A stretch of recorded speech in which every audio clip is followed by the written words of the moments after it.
Welcome to the world of science fiction stories, and don't forget to like, share and subscribe my channel. Enjoy the listening. The galaxy's reign of terror ended when humanity said, "No more."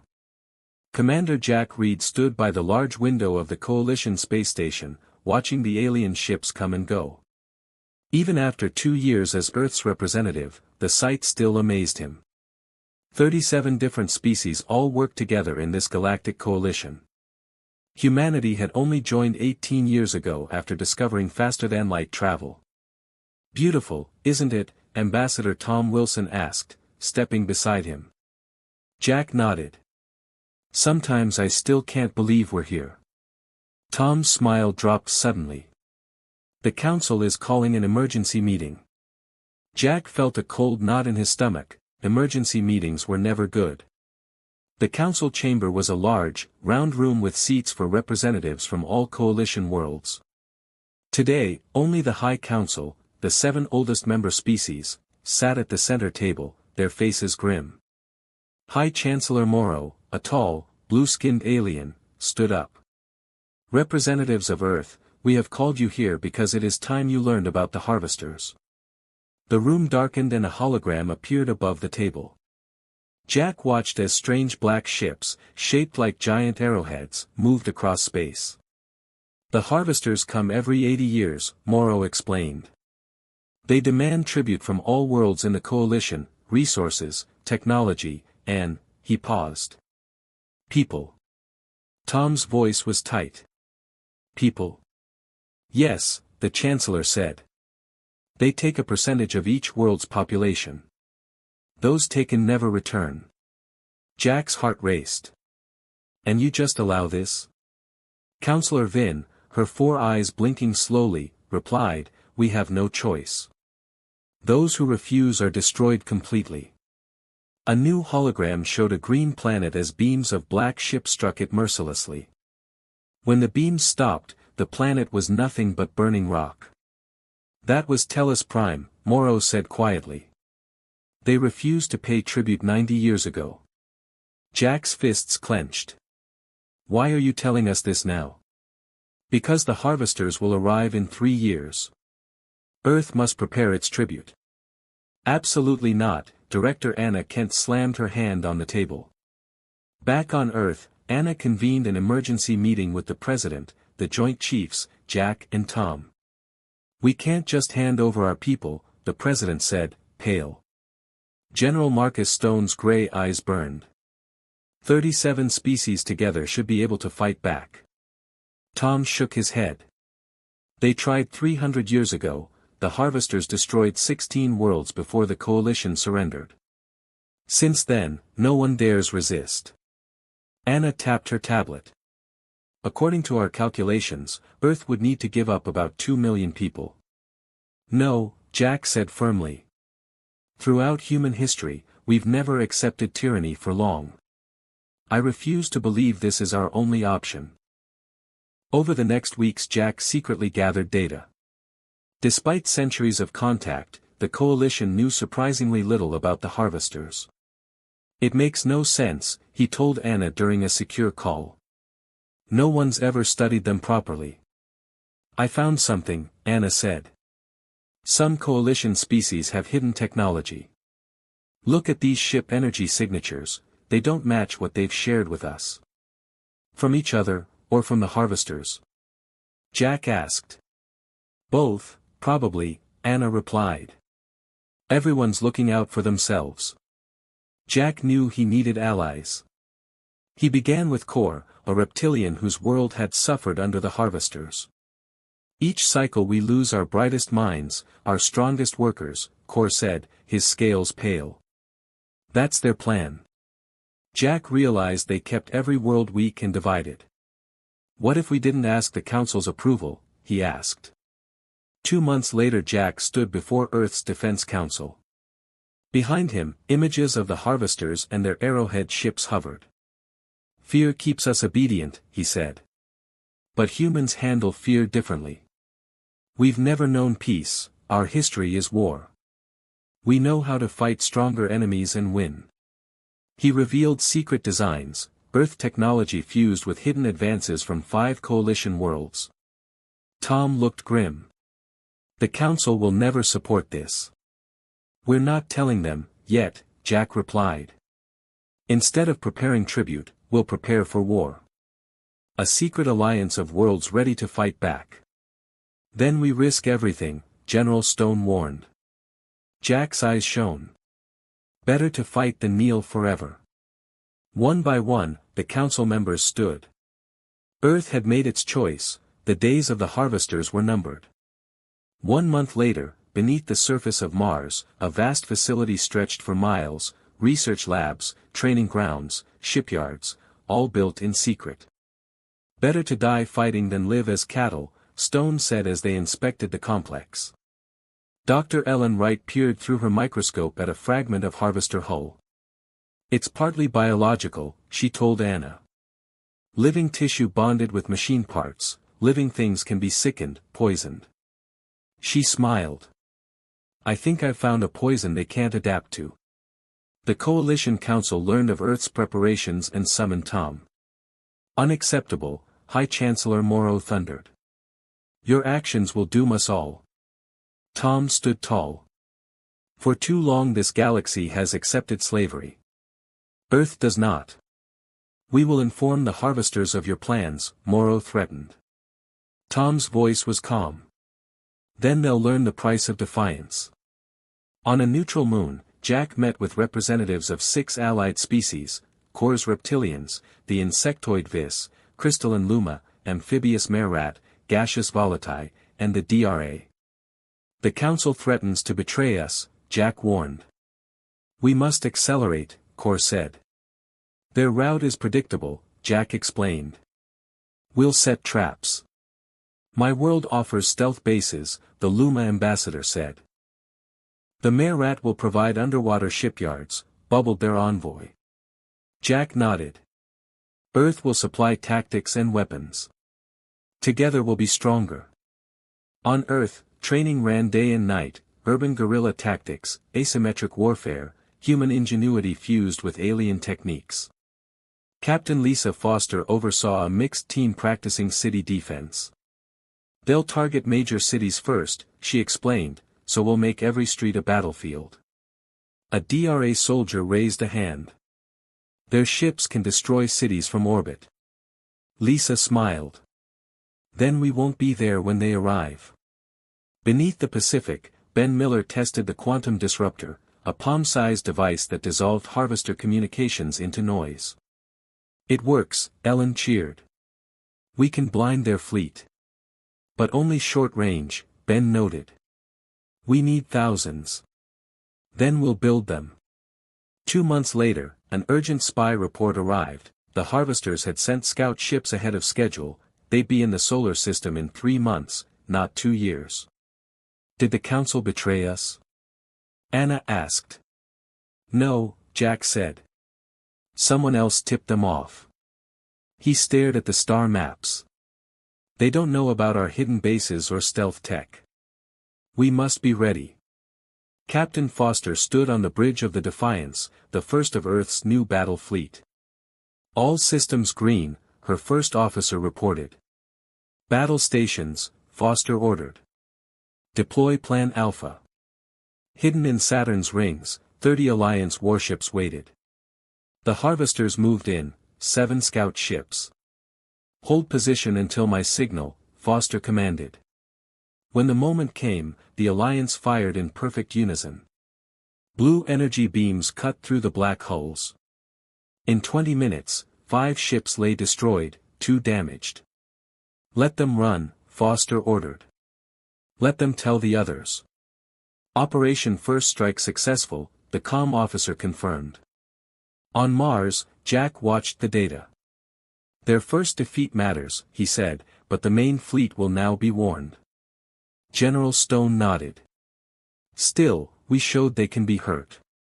Anna studied the readings. Energy weapons were partially absorbed, but the poison killed their whole tissue. Jack sent the word to all Alliance worlds, begin Phase 2. Across the galaxy, resistance cells struck supply depots, disrupted lines, built more ships, more disruptors, more weapons. The strategic AI Athena reported a 23% reduction in harvester capacity. Then Athena announced, the main harvester fleet has increased speed. They will reach Earth orbit in 72 hours. Jack's jaw tightened. The real battle begins now. Operation Last Stand. On Mars Command, everyone braced for the greatest fight in human history. Admiral Helen West stood on the Horizon's bridge. All ships ready. Ready, Admiral. Our allies are in position, behind Mars, in Earth's shadow, near Jupiter. Remember your training. Today, we make history. The harvesters exited hyperspace in force, hundreds of black ships, the command vessel the size of a small moon. Jack opened the channel. We let them approach Earth, then we hit them together. Lisa Foster on the Defiance readied quantum disruptors. Deploy, she ordered. Their sudden, multidirectional assault fractured harvester communications. Helen West led the human fleet in full attack. Fighters, drones, cruisers, all converged on the command ship as Dave Rogers's squadron targeted its engines with biological missiles. Direct hit, Dave shouted. The living components of the harvester technology began to fail. Harvester fleet effectiveness down 32%, Athena reported. But losses are heavy, Stone noted. We need to strike the command ship directly. Lisa navigated the battered Defiance through the chaos, slipping past enemy fire. Launch the delivery system, she ordered. A small probe carrying Ellen's virus crashed into the command vessel. The lights flickered and died. It's working, Jack whispered as the rival armada halted in shock. Then the Overlord's terrified voice echoed across all frequencies, what have you done? The main fleet is 3 times larger. They will destroy you all in 72 hours. Silence fell. Jack looked around at his weary team. They had won battles, but now faced an even greater force. Options, General Stone asked. Anna grimly reported, we've used most of our weapons. The Alliance fleets are damaged. Jack closed his eyes. Then he spoke, contact Ambassador Wilson. And bring me Dr. Wright. It's time for Plan Omega. Captain Foster sat in the Defiance's medical bay as a doctor bandaged her arm. Captain, Command requests your assistance. Operation Damocles is underway. Foster stood, pain forgotten. Whatever Reed needs, I'm ready. On Earth, Dr. Wright worked frantically in her lab. When Jack had contacted her about Plan Omega, Dr. Wright had already synthesized the prototype neurovirion in her lab. This virus wasn't designed to cripple harvester machines, it was engineered to target the Overlord's own neural biology, forcing the Supreme Commander into a state of vulnerability.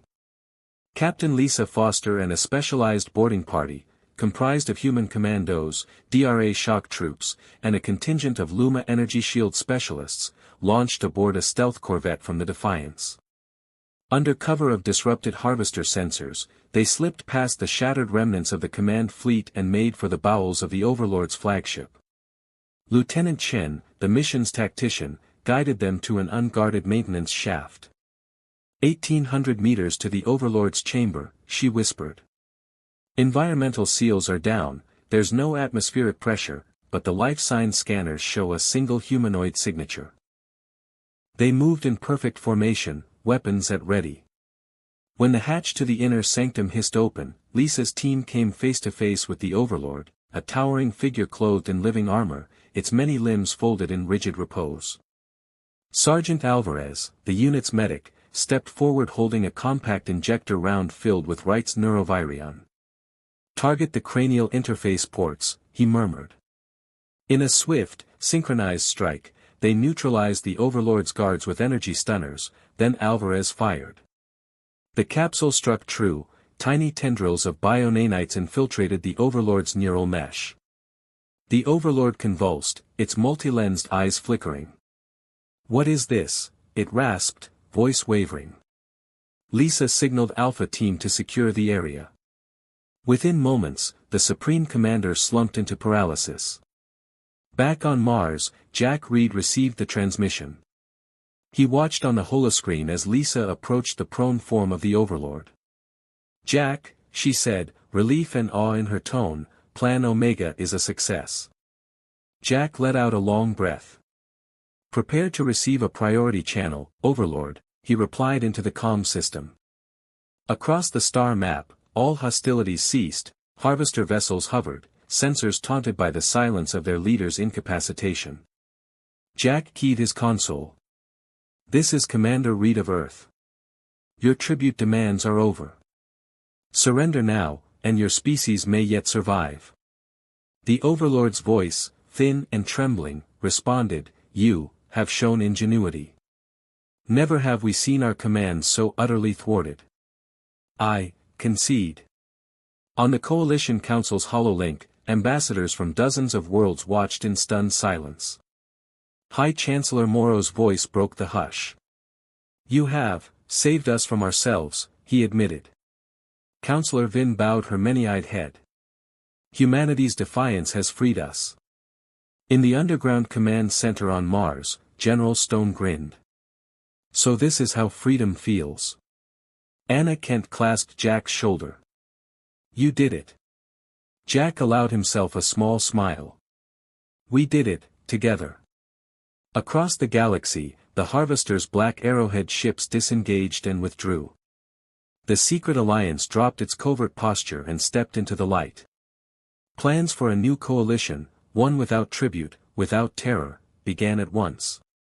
And on Earth, as population celebrated the end of the Harvester's 80-year shadow, Jack Reed looked at the stars again, but this time with hope instead of fear.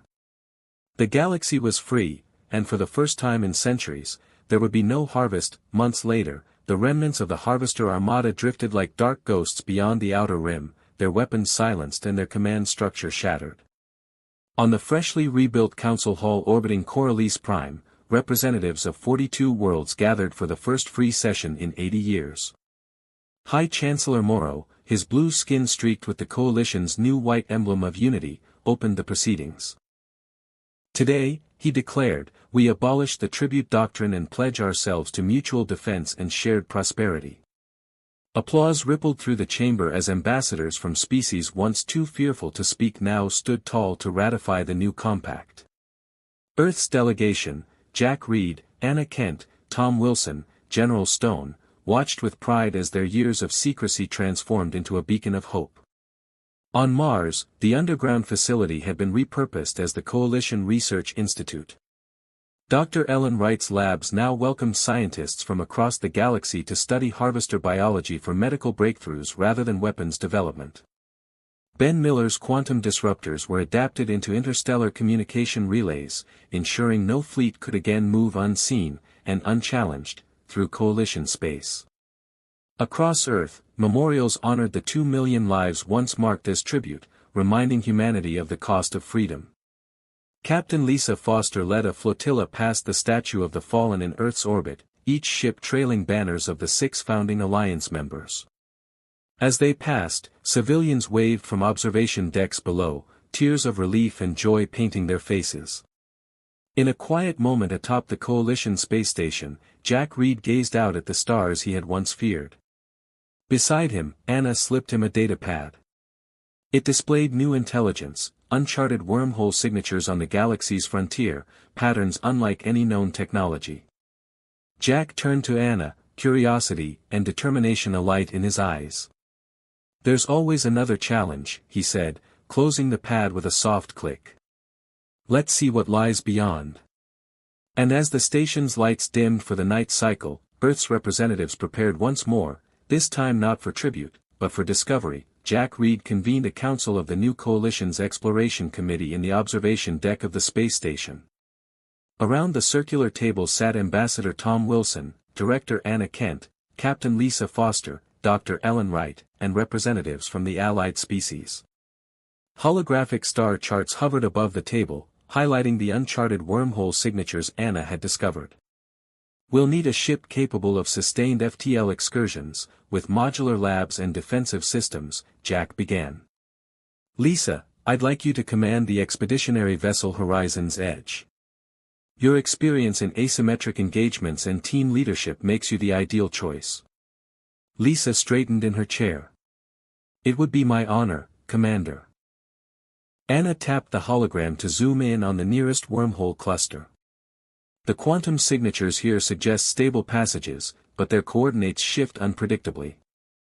We'll install adaptive navigation arrays designed by our Luma and Vis engineers, combined with our own quantum disruptors, to lock onto the correct phase vectors.